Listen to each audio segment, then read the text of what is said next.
आपने देखा होगा अमेरिका में क्यों बेकाबू हो गई है जंगल में लगी आग। आपने देखा होगा अमेरिका को कितना नुकसान हुआ। आपने सुना होगा सेंट एना हवाओं के बारे में। लेकिन अब सुनिए इस आग से सियासत में महसूस हो रही है तपिश, और उस तपिश के बारे में करेंगे बात। भारत में भी हो रही इस आग पर बयानबाजी। अब क्या करेंगे बाइडेन? अमेरिका धधक रहा है। स्थानीय निवासियों के साथ साथ ये आग जाते जाते जो बाइडेन के लिए भी अब तपिश छोड़े जा रही है। अमेरिका में इस आग ने हाहाकार मचाया हुआ है। इस आग से करीब 1900 इमारतें पूरी तरह से जल गई हैं और 28,000 घरों को नुकसान पहुंचा है। लॉस एंजलिस में लगी ये आग अब तक की सबसे भयानक, सबसे बड़ी आग है और इस पर सियासत भी खूब हो रही है। डोनाल्ड ट्रंप ने कैलिफोर्निया के इस आग के लिए राष्ट्रपति जो बाइडेन को जिम्मेदार ठहराया।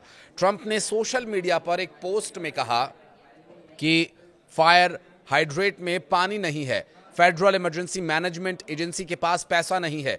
जो बाइडेन मेरे लिए ये सब कुछ छोड़कर जा रहे हैं, शुक्रिया जो।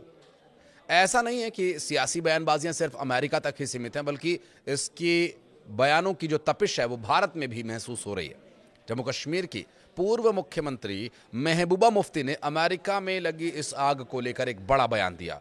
मुफ्ती ने लॉस एंजलिस के जंगल में धधक रही इस भीषण आग को गाजा की जंग से जोड़ा है। उन्होंने कहा कि ये त्रासदी बताती है कि घर, जिंदगी, खाक होना कितना दुखद होता है। गाजा में तबाही पर बड़ी हस्तियां भी उदास थीं। इस त्रासदी से गाजा में हुए विनाश पर चिंतन जरूरी है। पीडीपी चीफ ने यह भी बताया कि अब गाजा का दर्द गहराई से समझ में आएगा। महबूबा ने कहा कि आग को बेहतर रोकथाम के साथ टाला जा सकता था। उन्होंने कहा कि गाजा में तबाही इजरायली सरकार के एक्शन का नतीजा है और विनाश देखने वालों को अब गहराई से समझ में आएगा कि गाजा का दर्द क्या है। वो दर्द जो घरों और जिंदगियों को खत्म होने पर महसूस होता है। लॉस एंजलिस और आसपास के इलाकों में जंगल में लगी हुई आग की वजह से हड़कंप मचा हुआ है। 10,000 से ज्यादा घरों और बिजनेस आउटलेट्स और दूसरे इंफ्रास्ट्रक्चर्स को तबाह कर रही है ये आग। इतना ही नहीं, इस आग की लपटों से कम 10 लोगों की जान जाने की भी खबर सामने आई और लगभग 1,80,000 लोगों को अपने घर छोड़ने पर मजबूर होना पड़ा।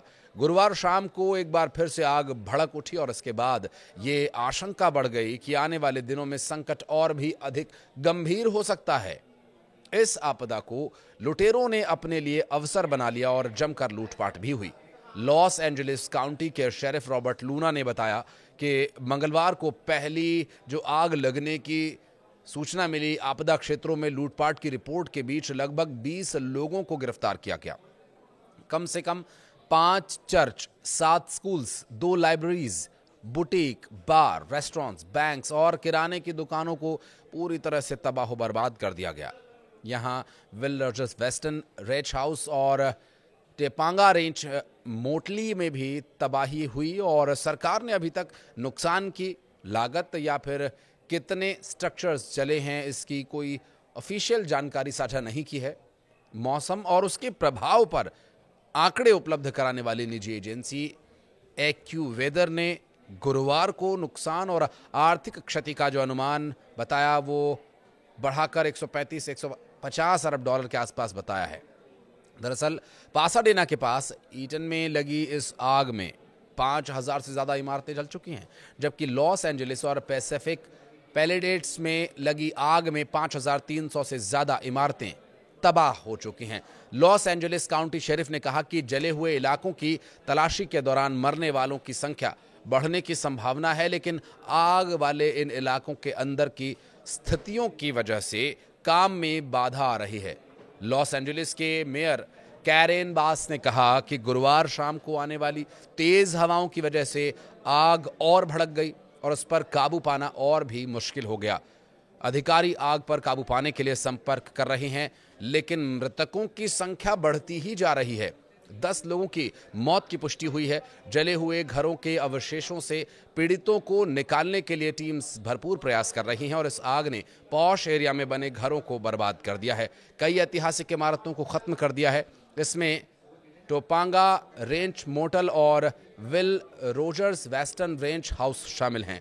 ये इमारतें 1920 के दशक की थीं। मालिबू में समुद्र के किनारे बने खूबसूरत घर अब मलबे में तब्दील हो चुके हैं और इनके केवल जले हुए अवशेष ही बचे हैं। आग की वजह से बड़े पैमाने पर लोगों को निकाला गया है और भारी धुएं की वजह से शुक्रवार को शहर के स्कूल्स बंद कर दिए गए। अमेरिका में दूसरे सबसे बड़े Los Angeles unified school district ने ये घोषणा की है कि स्थितियां जब तक सुधर नहीं जाती, क्लासेस फिर से शुरू नहीं होंगी। राज्य की आपातकालीन प्रतिक्रिया के अलावा इस संकट से निपटने के लिए गुरुवार शाम को कैलिफोर्निया के नेशनल गार्ड को तैनात किया गया। गवर्नर गेविन न्यूजॉम ने इस बात पर जोर दिया कि लोगों की सुरक्षा के लिए संभव प्रयास किया जा रहा है, लेकिन चेतावनी दी कि हालात गंभीर बने हुए हैं। राष्ट्रपति जो बाइडेन ने आग से लड़ने में मदद के लिए संघीय समर्थन का दावा किया। उन्होंने मौजूदा स्थिति को कैलिफोर्निया के इतिहास में सबसे व्यापक विनाशकारी आग बताया है। बहरहाल इस आग के जल्दी बुझने की हम उम्मीद करते हैं और सियासी तपिश कुछ कम हो, लोगों का नुकसान कम हो, ये हम उम्मीद करते हैं, क्योंकि कई सेलिब्रिटीज़ के यहाँ पर घर थे जिन्हें छोड़कर भागना पड़ा। बहरहाल ये आग कब तक बुझेगी, ये यक्ष प्रश्न बना हुआ है।